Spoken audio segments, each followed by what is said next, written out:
లక్ష పట్టాలు ఇస్తే నువ్వు 2 లక్షల పట్టాలి, అంతేగాని కేసీఆర్ కట్టిండు కాబట్టి నేను కులగొడతా. మరి ఇదెక్కడ నీతి, ఇదెక్కడ రాజ్యం? ఇందిరమ్మ రాజ్యం అంటే ఇండ్లు కూలగొట్టుడే నీత మనం అడగవలసిన అవసరం ఉన్నది. ఇంకొక మాట కూడా నేను మీకు దయచేసి చెప్తున్నా, ఇది మనసుకి ఎక్కించుకోండి. ఇవాళ బుల్డోజర్ పక్క బస్తీలు వచ్చింది, నాకేమవుతుంది అని మీరు అనుకుంటే మనమే పిచ్చోళ్ళు అవుతాం. ఇవాళ అక్కడికి వచ్చింది, రేపు నీ ఇంటి మీదకి వస్తుంది. ఇవాళ పక్క కాన్స్టిట్యున్సీకి వచ్చింది, బుచ్చమ్మకు వచ్చిన జాబు బాధ రేపు మీకు వస్తుంది. అందుకే ఇటువంటి ప్రభుత్వానికి, ఇట్లాంటి నియంత్రణతో పోకడలు పోతున్న ప్రభుత్వానికి, పేదవాళ్ళంటే సోయి లేకుండా వ్యవహారం చేస్తున్న ప్రభుత్వానికి ఖచ్చితంగా బుద్ధి చెప్పాలి. నేనేదో ఓట్ల కోసం మాట్లాడతలేను. నేను ఒక మాట మాత్రం ఖచ్చితంగా మీకు చెప్తున్నా, యాద పెట్టుకోండి. ఈ హైడ్రాకు, ఈ ప్రభుత్వానికి నీతి ఉంటే పెద్దవాడు పేదవాళ్ళు అనే తేడా లేకుండా పనిచేస్తామనే ఆలోచన గిన్నె ఉంటే మరి ఒకటే తిరిగి పనిచేయాలి. అదే ముఖ్యమంత్రి గారి అన్ననేమో చెరువులో ఇల్లు కడితే ఆడికి హైడ్రా పోదు, బుల్డోజర్ పోదు. మంత్రులు చెర్లల్లో తాలాబ్ల ఇల్లు కడితే ఆడికి పోదు. మేము సాక్ష్యాలతో సహా ఇచ్చినాం, పేపర్లో పెట్టినాం, టీవీలో పెట్టినాం, బయట పెట్టినాం. ఇగో పట్నం మహేందర్ రెడ్డి ఇల్లు చూడు, పొంగులేటి శ్రీనివాస్ రెడ్డి ఇల్లు నీళ్ళల్లో ఉంది, డాక్టర్ వివేక్ మీ దగ్గరనే తిరుగుతున్నాడు మంత్రి, ఆ ఇల్లు నీళ్ళలోనే ఉంది, కేవీపీ రామచంద్రరావు ఇల్లు FTL ఉంది, వాళ్ళ ఉలగొట్టి ఇక్కడికి రా నువ్వు అంటే మాట లేదు. ముఖ్యమంత్రి సొంత ఇల్లు కొడంగల్ల, రేవంత్ రెడ్డి సొంత ఇల్లు కొడంగల్ల రెడ్డి కుంటలు ఉన్నది. రెడ్డి కుంట అంటే ఏంది? కుంట అంటే చెరువే కదా, చెర్లనే ఇల్లు కట్టిండి నేను కొడంగల్ల. ఇక్కడికి వచ్చేమో పెద్ద పెద్ద మాటలు చెప్తాడు. వాళ్ళ అన్న దుర్గం చెరువులో కట్టిండి ఇక్కడ ఇల్లు, తాలాబులు ఉంది అది కూడా. ఆ ఇల్లుకు ముట్టరు, హైడ్రా పోదు. కానీ ఈజీగా దొరికేటోళ్ళు ఎవరు? గరీబోళ్ళు. అడిగేటోడు లేడు, మిమ్మల్ని కాపాడేటోడు లేడు అన్నట్టు, మీకు ఆవాజ్ లేదన్నట్టు కొట్టేస్తాం. తోడు దెంగే కోన్ దేకితే క్యా కర్లేతే అన్నట్టుగా ఈరోజు వ్యవహారం ఉన్నది. దయచేసి నేను మిమ్మల్ని కోరుతున్నా, ఇవాళ ప్రభుత్వం కాంగ్రెస్ పార్టీ వాడు ఏమంటుండంటే, మాకు ఓటేసి నీ ఏళ్ళతో నీ కంటినే పొడిపించే కుట్ర చేస్తున్నాడు. మీరిగిన ఓటేస్తే కాంగ్రెస్ పార్టీకి పొరపాటున వాళ్ళు బెదిరిస్తేనో భయపడితేనో ఇది బంద్ అవుతుంది అది బంద్ అవుతుంది అని బెదిరితే మీ ఏళ్ళతో మీ కన్నే ఒడుచుకున్నట్టు అవుతుంది. మీ ఇల్లు కూలగొట్టుమని హైడ్రాకు మీరే లైసెన్స్ ఇచ్చినట్టు అవుతుంది. యాది పెట్టుకోండి ఈ మాట. ఒకవేళ మీకు కనుక రేపటి రోజున మళ్ళా కేసీఆర్ రావాలి అంటే సురుకు పెట్టుడు కాంగ్రెస్ పార్టీకి ఇప్పటి నుంచే మొదలు పెట్టాలి. జూబ్లీహిల్స్ నుంచే మన జయత్రయాత్ర మొదలు కావాలి. జూబ్లీహిల్స్ కెంచే మన జయత్రయాత్ర మొదలు కావాలి. లేకపోతే ఈ కాంగ్రెస్ పార్టీ మామూలు పార్టీ కాదు. మీరు చూడుర్రి, 100 రోజుల్లో అన్నీ చేస్తామన్నారు. 6 गारंटी बोले, सब कुछ कर देता हूँ बोले. क्या क्या बोले? आपका जो 2000 का वजीफा है, जो केसीआर साहब ने बढ़ा के 200 से बढ़ा के 2000 करे, आपको हम दुगना कर देंगे, 4000 देता हूँ बोले, 100 दिन में देता हूँ बोले. दिए क्या किसी को 4000? किसी को मिला 4000? अरे 4000 కాదు ముసలోళ్ళకు. ఇంకా రేవంత్ రెడ్డి సాబ్ ఇంకో మాట చెప్పిండు, కేసీఆర్ గారు ఒక ముసలమ్మకని ఇస్తున్నాడు, ముసలయ్యకని ఇస్తున్నాడు, నేను ఇద్దరికి ఇస్తా అన్నాడు. ఇంట్లో ముసలోనికి ఇచ్చి ముసలమ్మకి అయిపోతే అన్యాయం అవుతుంది, ఇద్దరికి ఇస్తా అన్నాడు. ఇంకొక అడుగు ముంగటేసి మహిళల ఓట్ల కోసం అత్తమ్మకు 4000, కోడలకు 2,500 ఇస్తా అన్నాడు. మరి అత్తమ్మకి వచ్చినాయా, కోడలకు వచ్చినాయా? ఇద్దరికి లేవు.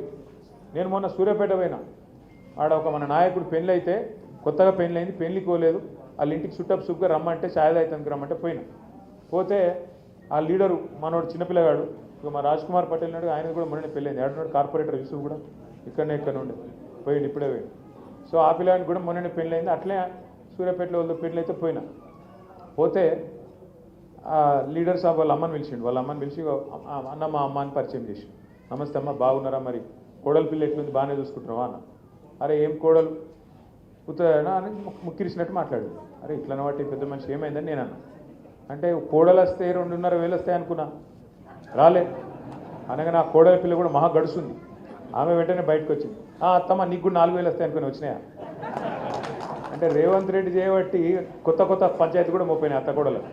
గట్లాంటి పరిస్థితి వచ్చింది. ఇవాళ ఒక్క అత్తకోడల పంచాయతీలే కాదు, రాష్ట్రంలో ఎన్ని మాటలు చెప్పిర్రు, ఎన్ని కథలు చెప్పిర్రు. 24 నెలల్లో 2 ఏళ్లలో హైదరాబాద్లో ఒక్క పని మొదలు పెట్టిరా, ఒక కొత్త బ్రిడ్జ్ కట్టినరా, కొత్త అండర్ పాస్ వేసిండ్రా. అవి ఎట్లాగో చేసే తెలివి లేదు. మనం కట్టిన వాటికేమో రిబ్బన్లు కట్ చేస్తుండు, పెయింటింగ్లు వేస్తుండ్రు. రోజు అది ఒకటైతే బాగా చేస్తున్నారు, పెయింటింగ్లు వేసుడు, రిబ్బన్లు కట్ చేస్తుడు, జేబులో రిబ్బన్ పెట్టి జేబులో కత్తెర పెట్టుకొని తిరుగుతుండు. ఏడవిలు కట్టింది కనబడుతుందా, పోయి కట్ చేద్దాం, అటువంటి పరిస్థితి ఉన్నది ఇవాళ. కానీ ఒక్క కొత్త రోడ్డు కాదు కదా, ఉన్న రోడ్ల పొక్కలు పడితే కూడా పూడ్చే తెలివి లేదు. గోపీనాథ్ గారు ఉన్నప్పుడు కష్టం వస్తే ఉరికురికి అర్ధరాత్రి అపరాత్రం లేకుండా మీ కాడికి వస్తుంది. బోరబండలో సర్దార్ కుటుంబానికి అన్యాయం అయితే ఇదే గోపీనాథ్ గర్వయ్య అడ్డంగా నిలబడి వాళ్ళకు అండగా నిలబడి వాళ్ళకు అన్యాయం జరిగితే చివరిదా కొట్లాడి నా తమ్ముడు చచ్చిపోయినాక కూడా ఆ కుటుంబానికి అండగా ఉన్నాడు. ఇలా మనం కూడా చేయాల్సిందే.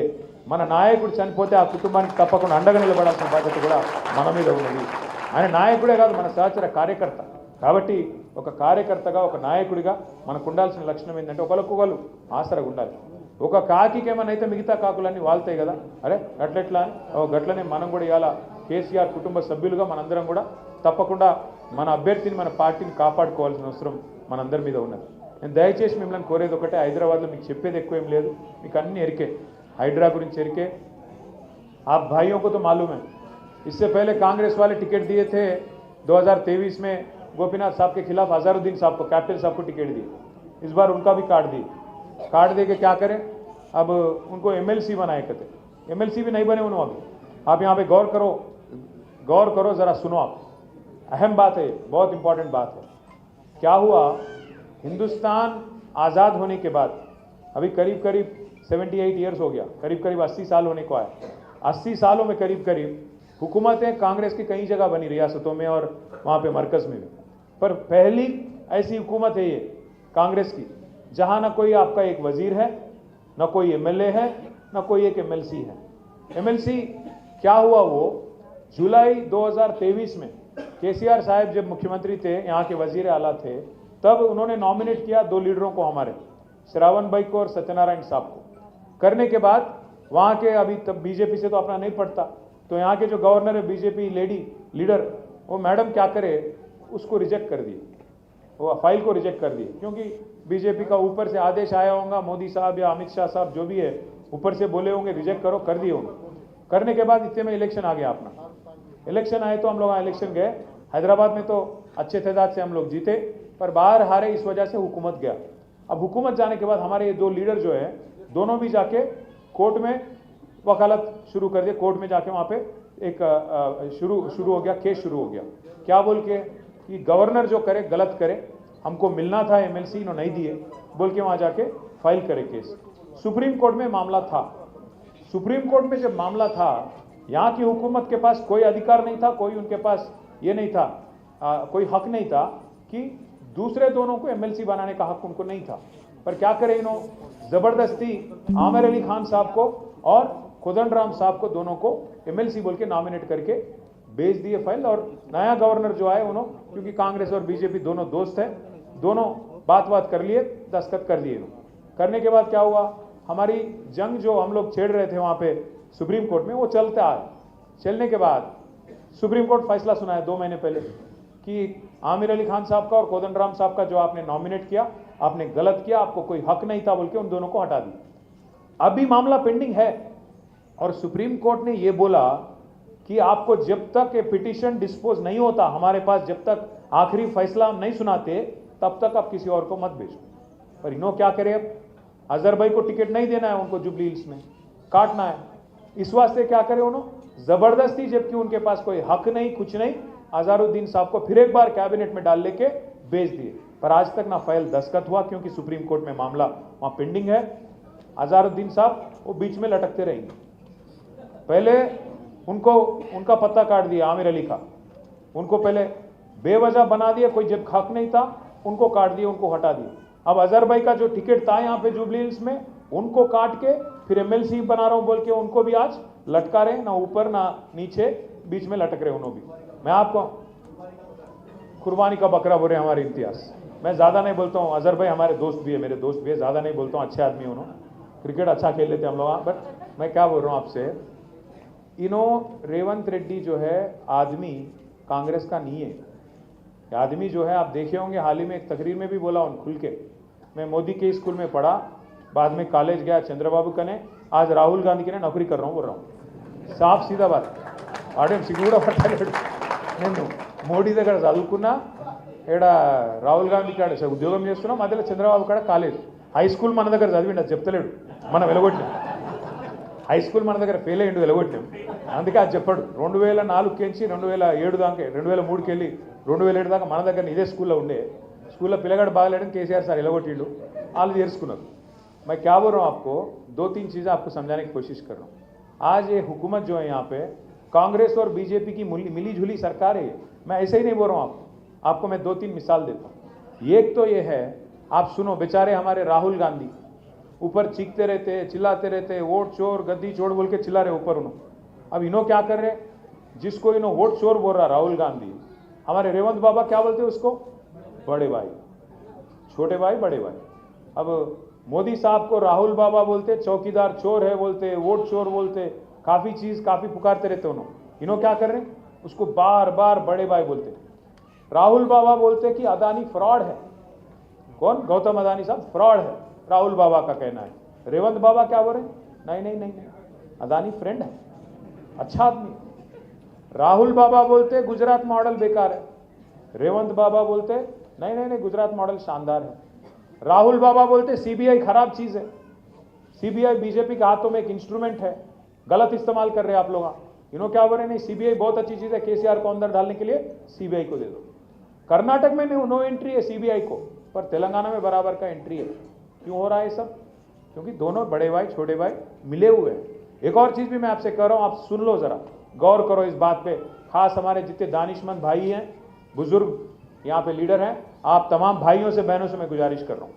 वक्फ की जो एक्ट आई थी हाल ही में पार्लियामेंट में, वक्फ अमेंडमेंट बिल आई थी, तो हम उसका मुखालिफत करें, बीआरएस खिलाफ वोट करें, हम आवाज उठाए, लड़े आपके वास्ते, बोले हमारे 4 वोट जो है राज्यसभा में, क्योंकि लोकसभा में तो हम है नहीं, तो राज्यसभा में जो 4 वोट थे, हम आपके लिए वक्फ एक्ट को हम लोग मुखालिफत करें, वोट भी उसके खिलाफ करें। पर बीजेपी के पास ताकत था, उसके साथियों के पास ताकत था, तो बिल पास हो गया। बिल पास होने के बाद वक्फ बिल पूरे हिंदुस्तान में 28 रियासत है। पहली रियासत जो कानून बनने के बाद दिल्ली में पहली रियासत उसको अमल करने वाली कौन सी है पता है आपको, तेलंगाना।